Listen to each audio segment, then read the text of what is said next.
Hello and welcome to our focus group entitled Focus on a Goal and Gravitate Towards Campaign Success. This is pre-recorded so we can be extra slick, but Adam and I are in the room ready to answer any of your questions. So please feel free to add them to the Slido chat. Beastly, beefy and technical ones over to Adam and nice ones over to me, please. But if we cannot answer them, then we will of course get back to you after Apteco Live. And in case you get to the end of this focus group and decide it's the best thing you've ever seen, then the sessions will be available to watch later along with all other conference resources via the Apteco portal. And when the focus group fun is over, we will portal you back to the main event platform automatically when this session ends. Right, I think that's the housekeeping done.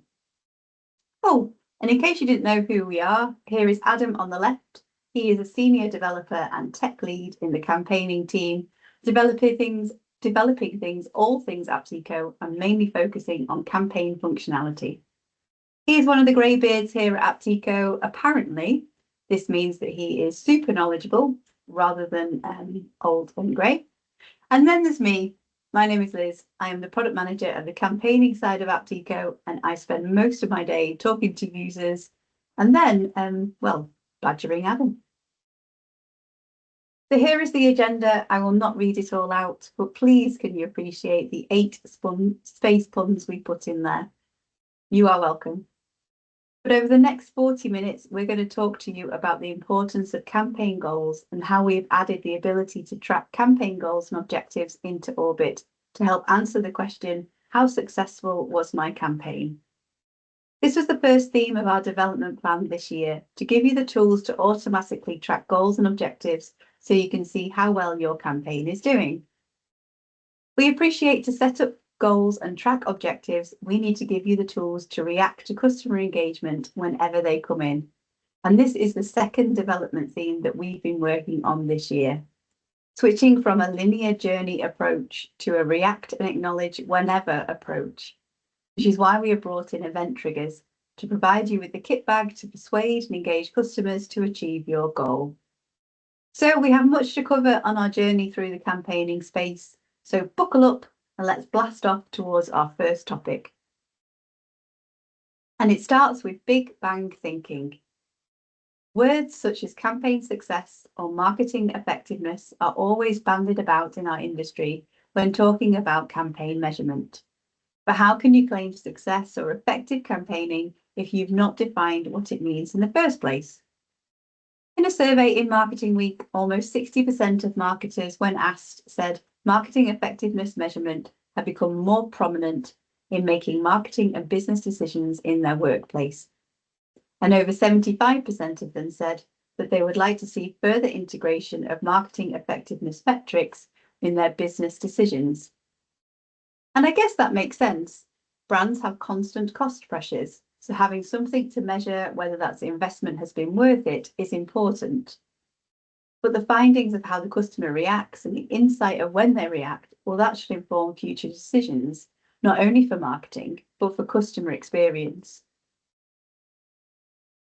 And the bother and the why then poses the first question to be answered. What is the goal of the campaign?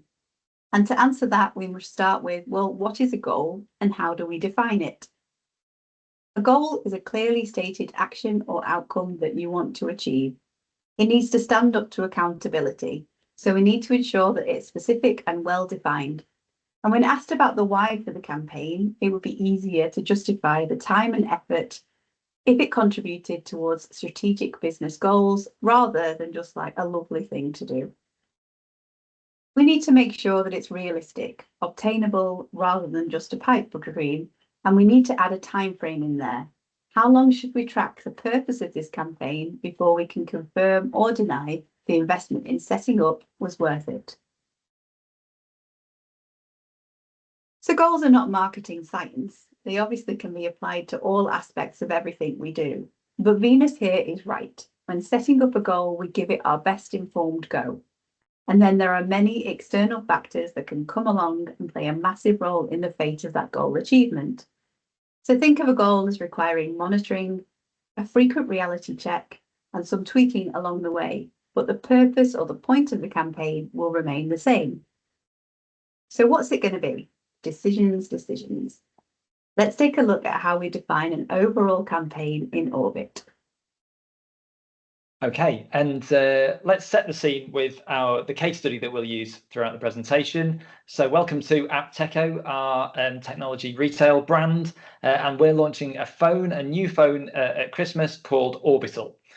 So the phone is being launched on the 2nd of December, but obviously it's a crowded marketplace, and so we feel that we need to be innovative to cut through and make a difference.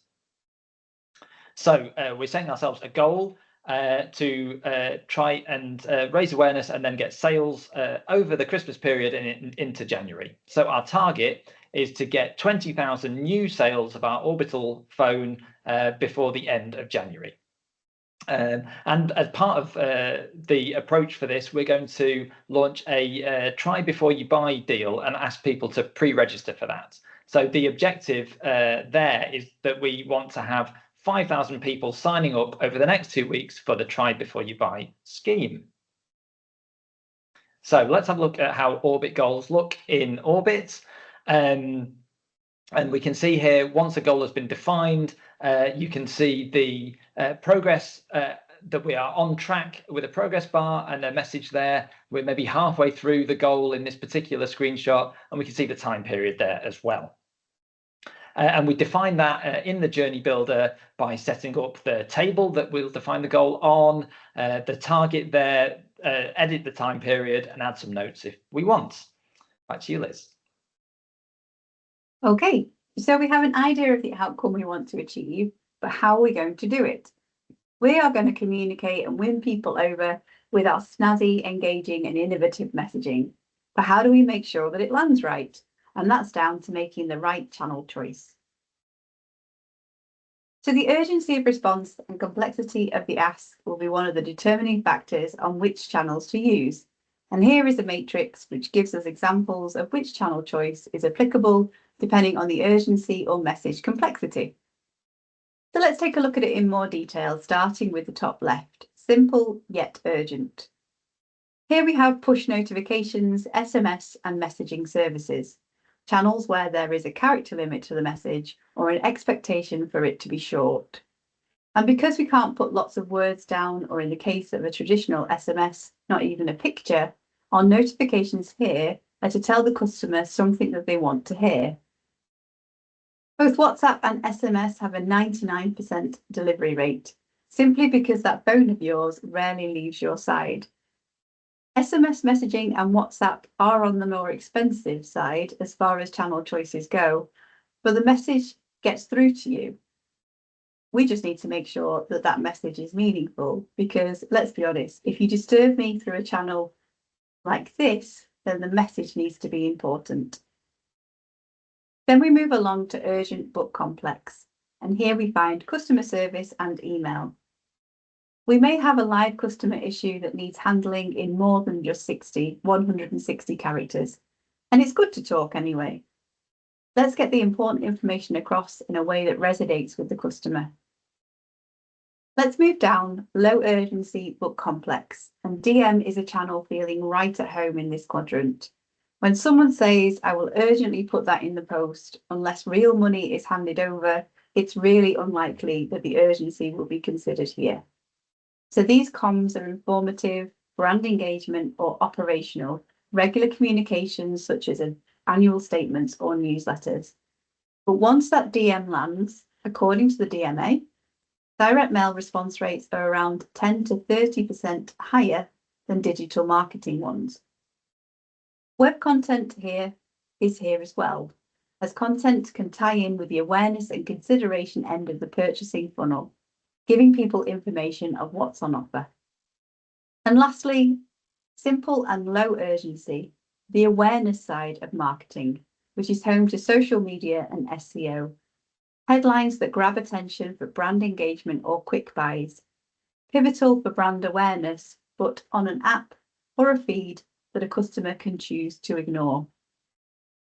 But look, an email can span all quadrants. It can be snappy acknowledgements or a lengthy renewal notice. As a customer, we can then make the decision of when we read it and when we want to react. And I think email is a way of life now. There is little intrusion factor for this channel anymore. Although I can easily hit unsubscribe if I'm only over communicated to. So I can wave goodbye to your brand being in my inbox quite easily. And as a last linger on this slide, let's add the buyer's funnel in here as well, just to see what channels could be the most appropriate depending on where a person is in their purchasing decisions. So other factors to consider. Firstly, it always comes back to this. What is the campaign goal? Is it transactional or is it brand engagement? That will then dictate what part of the marketing funnel your customers are in: awareness, consideration, desire, or action. As the customer moves through the funnel stages, the urgency of the message grows, and we can decide what channel we want to use as appropriate. Stick to what you know and what you can afford, especially in our execution phase. If you had time in the planning phase to learn more and more applicable channel choice, then great, go for it. And take a look at the previous campaigns and the channels which have returned the most customer engagement. Choose a channel which has been proven to be successful. So let's take a look at the channel choices we have in Orbit.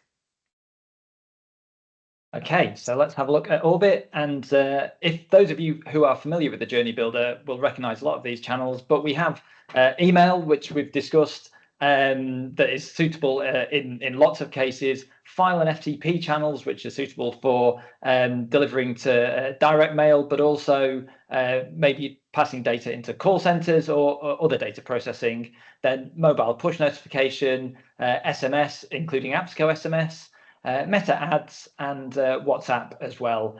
And we're always adding new channel types into Orbit. So watch this space for more types of channel as we go.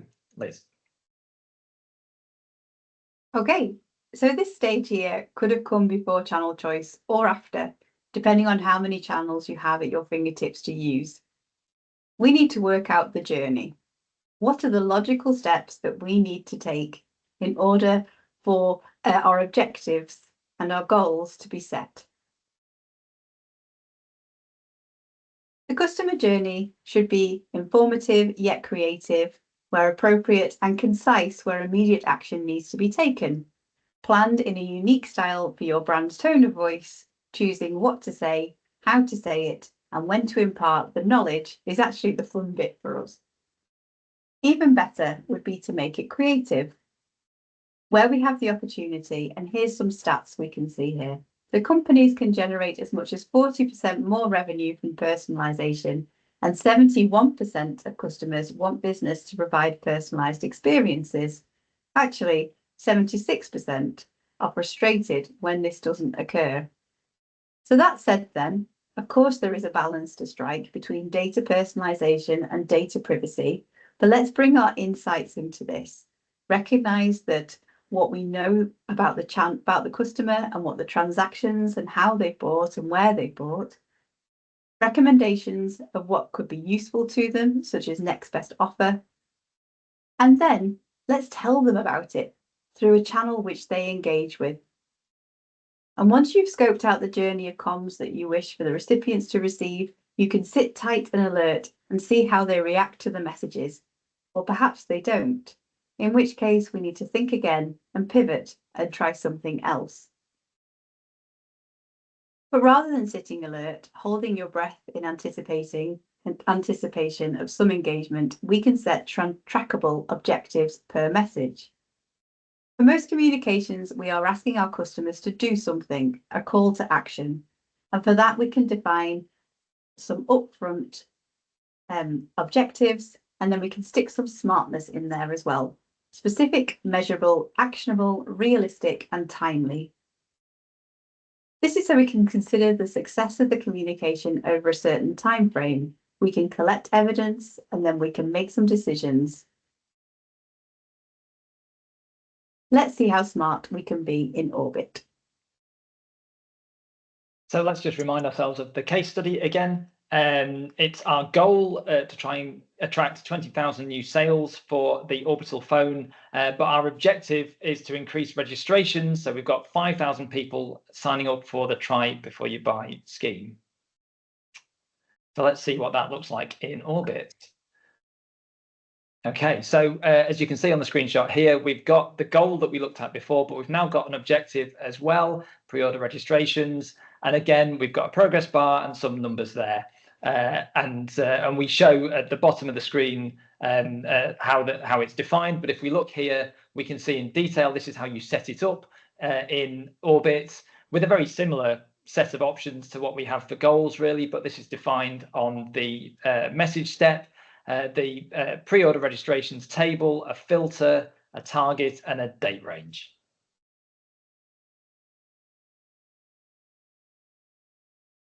Okay, so we have planned the journey of all the communications we're going to send out and the objectives we want to track at each stage. We may use interactions to move people through the journey, but what if we wanted to acknowledge a specific interaction or an action at any point in the journey? And this was the second focus of the team this year, triggered events, and we're very excited to introduce them to you. Triggered events, acknowledging actions when the recipients do them, whenever they complete them in the campaign.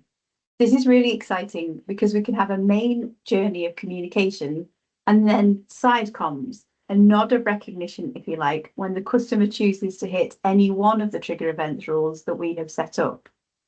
So we may need to say thanks if a customer completes an action we want them to do, fill out a form or make a purchase or download something we wanted them to read. We cannot plan for when the recipient of the message decides to do something. We can only react when they do. How we react, what channel do we use to acknowledge that action comes down to how quickly we need to confirm we recognise what they've done.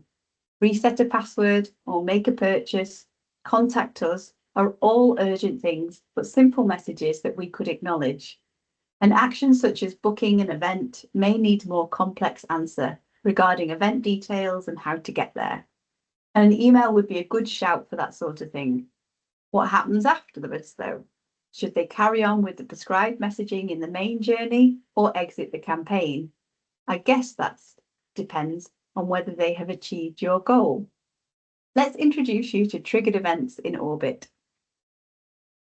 Okay, so triggered events can be used with a standard audience, but also a live data audience. Live data is something that's been in the campaigning engine for a little while now, but is particularly suited to triggered events where we can react to some live data coming in frequently between system builds. And so we define it as a section, a special kind of section in the Journey Builder, where we specify the triggered event in purple here, and then what we want to do on that trigger. So here we're sending an email when we've received the triggered event.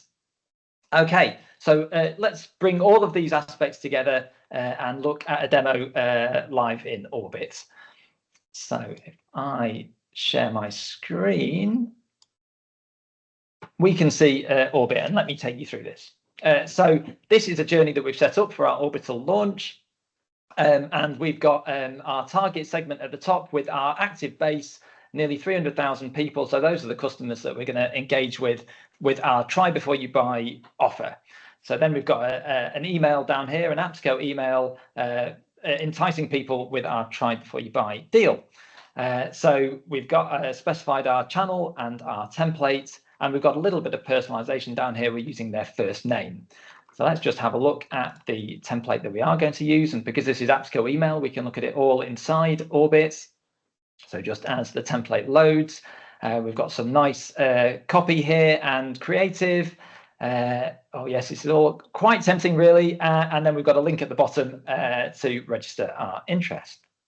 Okay, so we send this email to everybody in our customer base, and then we're going to wait until the launch of the phone, which, as we said before, was on the 2nd of December.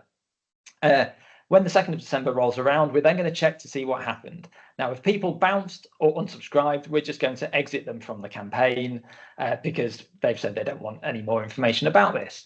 If they clicked or opened the email that we sent them, then we're going to proceed and do something more with them. And we'll look at that in the section below. And any other kind of category or interaction, well, we will ask those people to leave the campaign as well. So let's look at our form fill check section, and here it is. And actually we've got a bit of a loop going on here, which I'll explain, but we check from the 2nd of December every day at 10 o'clock to see whether they've filled their form out yet. If they have, we're going to send an SMS. We're going to send an Apteco SMS. And actually, again, we've got a bit of personalization of their first name. And let's just look at that. So this is a preview of the SMS, and it's a fairly simple message saying that the phone has arrived and is available to be tried. So that's what we will send if they have filled out their form. If we get to the end of January, and that's kind of the end of our offer period, then actually we're going to send, and they haven't filled out the form yet, then we're going to send them an email that is just kind of offers them some other products that we stock. So again, we're going to use our first name and we're going to provide a next best offer variable. So we'll try and suggest something that we think they're likely to be interested in. And for everybody else, so if they've not filled out the form and it's not yet the end of January, then actually we're going to loop back round to form fill check, which is our section again. So we're going to go round in a loop, checking every day, waiting to see if they've filled out our form. So that's our campaign, our journey at the moment. But as you can see, we don't have a goal, an objective, or a triggered event yet. So let's add those in. So to add a goal, we can go to our campaign strategy panel, and this is where we can add the goal. So we were interested in orders, and actually we're interested in phone orders, so online phone orders. So this is what our goal is going to be kind of measured against. And we've said from before, we want, we're aiming for 20,000 new orders.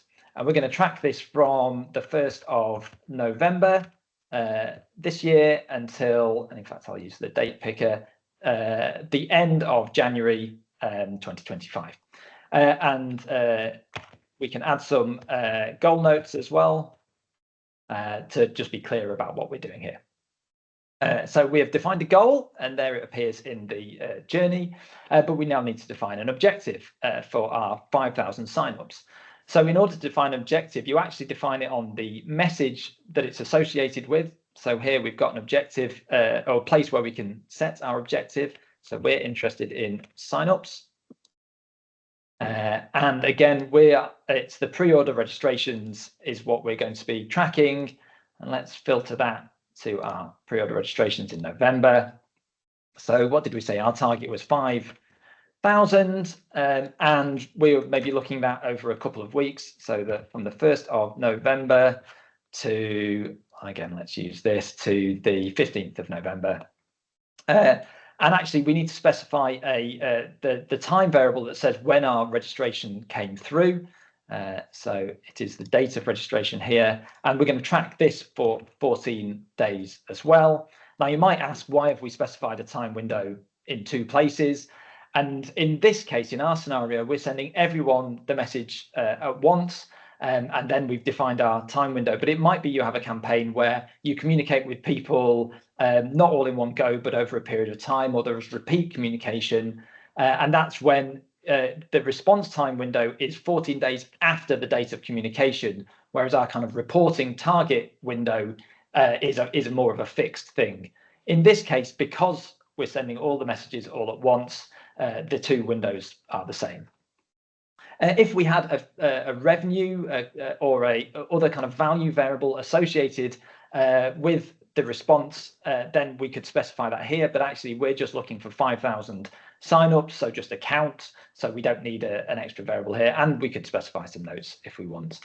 It's also worth noting you can specify more than one objective per message, and actually those objectives can even be on different tables in your system. But in our case, we only want one objective, so we'll stick with that. So we have a goal and an objective, but at the moment we're not acknowledging when people sign up to our try before you buy offer. So let's add a triggered event so that we can make that acknowledgement as well. So as I mentioned before, a triggered event is a special kind of section. I've added that one in here. And let's specify our audience. So again, it's a live data audience for when people register and for the opt-in. So let's apply that. And so what are we going to do when we do get that trigger? Well, we're going to send an email. So this is going to be our try before you by thanks email. And we're going to send an Apteco email. And we have a template already prepared for that, if you've registered for the try before you buy. And again, the template, like the other templates, needs a bit of personalization. It recognizes that automatically. So we're just going to, it knows it needs a first name. So we're just going to pick the variable that is our first name. Okay, we can also specify a constraint for our triggered event, because if somebody signs up twice, we still only want to send one notification. So we're going to say at most one per lifetime per person for this campaign. Okay, so I think we've now defined our triggered event and we've got all our journey set up, so we can run this through and try it. The one thing I am going to say is, for the purposes of this demo, we're not going to email nearly 300,000 people. I'm actually just going to email myself. So I'm going to delete our active base, and I do have a test audience of just me. So let's add that in, and that's just a one person, but we'll add a schedule of now, and we'll save that. So we'll save the campaign, and then we'll publish the campaign to make it live. One thing to note, this is the summary of the campaign, and at the bottom here we can see that we are recording communications history because we need that information to be able to track against the goal and the objective and so on. So if we publish that, that will be making the campaign live, so that then the emails will start to run. And hopefully before too long, I will then receive the email, and then we can see what happens from there.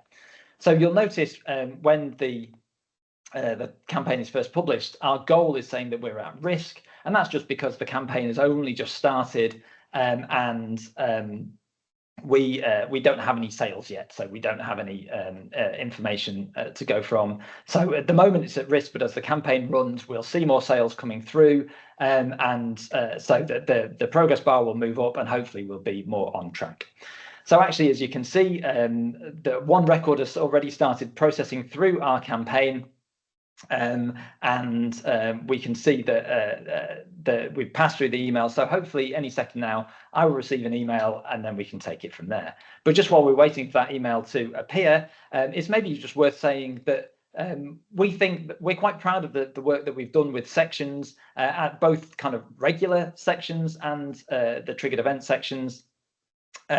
We think that we've looked at a number of journey builders and similar kind of products, and we think that this is something pretty unusual, that there's not many other products offer this sort of flexibility in a way of breaking up campaigns. So we're quite proud of how this has worked, both with the standard sections to break up your journey into more meaningful pieces, but also with the triggered events. So let's go see if I have received that email, and oh yes, I have.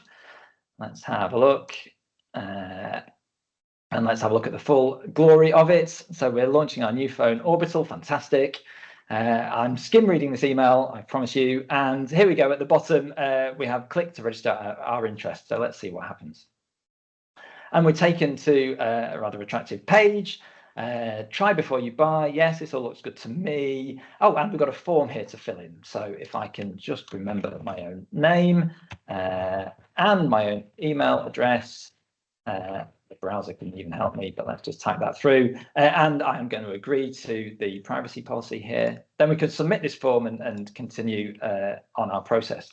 So we've submitted that form and we've been thanked for that. But Apteco email will then send us a kind of "Are you sure?" message, a double opt-in email, so that it can confirm that it definitely was us that signed up to the form, and it wasn't kind of a random form sign up or somebody else signing up on our behalf. So that email will come through, and then we can see the rest of the process continue. And in a minute, I will show you the how we set up both this landing page and the Apteco email form. But here we are. Let's have a look at this email. Again, let's look at the pictures. So this is the kind of double opt-in email. Thanks for submitting your details. Are you sure you didn't do this by mistake? No, yeah, I'm happy with that. I'm going to sign up for this. And here we go. Here we get a confirmation page. We're all signed up. Perfect. Great. So we're now signed up into the data, and hopefully shortly we'll receive an acknowledgement that we are signed up as well. So let me just show you how we set up the form and the landing page. So if I go back through to our campaign, and we can look at maybe the landing page first. So this is something offered by Apteco Email, and we can go in and see, and hopefully you can see here, this is a page that we can design, we can lay out, we can edit.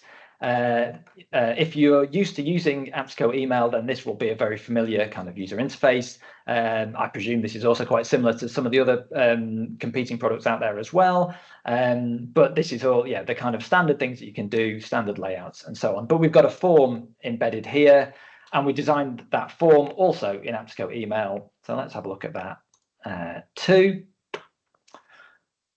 So if we go to our form builder, and maybe I won't click through into all of them in detail, but there are 3 parts to an Apteco Email form. There's the actual form itself, so you can decide what fields that you're collecting data for and what copy you want around that. You then get to design the Apteco Email kind of opt-in email just to make sure, and then the confirmation page that we receive when you've submitted that. Then you also get to design that too. So those are all the 3 pieces of the form, coupled with the landing page as well. And so if we go back to our campaign, if I just refresh to pick that up, so here is our campaign that is running. You can see we're still in the journey, waiting for the 2nd of December and to take us on further, but hopefully we can also see that we got our final email. This was our triggered event. Thanks for registering. Thanks, Adam. We shall be in touch.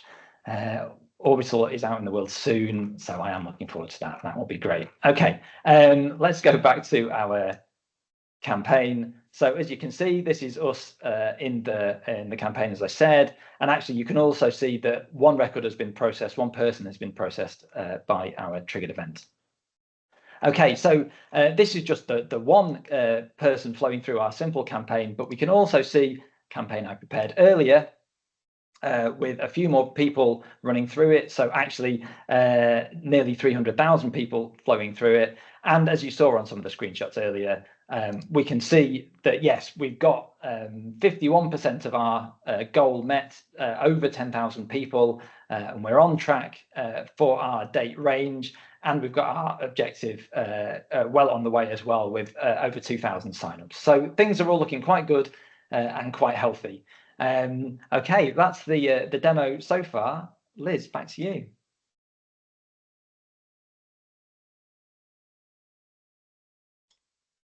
Thank you. I think our campaign was pretty good then. So let's move on to looking at targets. So the campaign is running, we are published, and people are receiving our messages. Our goal is set, our objectives are set, and we have defined our target. As I said, I think we're all going well. So Orbit can show you how you're doing against your target, and it's a visual cue of whether you can say your campaign investment was worth it, or maybe not. It's important to be reassured that it's all going well and work out whether we need to start planning tactical communications to turn the tide and keep on target. Perhaps we are being hit with external factors, which means that our target is now becoming unrealistic. Yeah, we can have a panic, or we can add some tactical comms in there, such as special offers or incentives. Or maybe we should really resign ourselves to the fact that the target is not realistic anymore. Perhaps we're on track for a more restrained version of it due to those external factors. But our chapter ends with reporting, allowing us to review the insights ready to continue with chapter 2. And as a long-lasting member of the Data Appreciation Society, the report is so valuable in telling a story of the journey to the campaign outcome, and then how much we've exceeded or have not achieved the goal. To have the communication story down on a page, we can start to address Do the objectives work towards the goal? Was the campaign engaging? Did anybody engage? And ultimately, what value did I bring to the business in the form of ROI? And Orbit can help us make the decision and answer these questions quickly. So let's see how it all works. Okay, so I will take us back to Orbit again. So this is where we left off on our campaign that is on track, but we can do some further reporting on that. So in Orbit, we have newly added 2 types of report for our campaign, and they're both using the standard Orbit dashboarding tool. So we have a tracker dashboard and a report dashboard. The tracker dashboard is for kind of up to the minute data. So it's more up to date because it's using the data from the campaigning database live and allows you to see exactly what's going on right now. Potentially some of the reporting will be, because it's live, it will be a little bit slower to generate some of those reports. So we also have a report dashboard which uses the communications and response data built into your system through Connect or through Designer. And so the analysis will be much faster, but it is only up to date as from the last time you rebuilt your system. So let's have a look at one of those dashboards. So I click the button and immediately the dashboard has been created and I can go and view it. And so this is the data being calculated live straight away. The dashboard is a fairly simple dashboard, but the idea is that you as a user can customize this. And this is a standard dashboard within Orbit, showing the number of communications that we've sent, the number of responses that we've had. In this case, we don't have any costs or revenue associated with our campaign, so we don't have an ROI calculation. In some of your campaigns, you may well have figures for those bits of information, but we also have other tabs going into a bit more detail on communications and onto responses as well. And so all of these values are just being calculated as we're looking at those tabs. So maybe if we can go here, maybe a point worth stressing, and I'm only going to talk about this briefly, is because this is a standard dashboard, we can edit it and customize it, add a new tile. So potentially we can add, let's add a donut chart and go in. And let's look at, for the customers in our campaign, let's look at the category where they've come from. So this is cust category. And if we apply that, we can see that here. And if I just save that change, we can see the different categories that the customer has fallen into, but we can filter to some of those categories, for example, and that filters down the dashboard in the way that you would expect in an Orbit dashboard. But this allows you to drill in, kind of slice and dice into your campaign reporting, providing a flexibility that we've never had in kind of Apteco campaigning before. So with that said, I think back to Liz for the last part.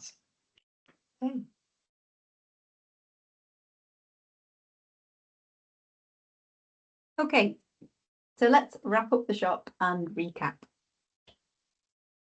So our focus has been to answer the question, was my campaign successful? And we've set about helping you answer that question by developing goals and objectives. What is the overall goal of this campaign? And what do we want each message to do to entice our recipients? We hope that Orbit now has the ability to help you define, track, monitor, and report on your goals, objectives, and targets. But we also wanted to give you some more campaign oomph, the ability to react and acknowledge to actions whenever they are completed. But ultimately, the way in which you communicate is your choice, and we hope you have given you enough channels to get going for this at the moment. But as with everything, we are already planning on how to make this tool bag even more extensive, but without you having to rummage to find anything. So as intuitive as we could possibly make it. So what channel integrations would you like? What other actions would you like our triggered events to complete? And what other reporting capability would you like to see? We love to hear all about it, so please don't be strangers. I can talk all day about campaigning. It's one of my favourite subjects. That and running, but if you combine them all together, we could actually be chatting for days. So here's our email addresses and the ideas portal link, where you could submit wishlist ideas for us to review. So come talk to us. We would really like that.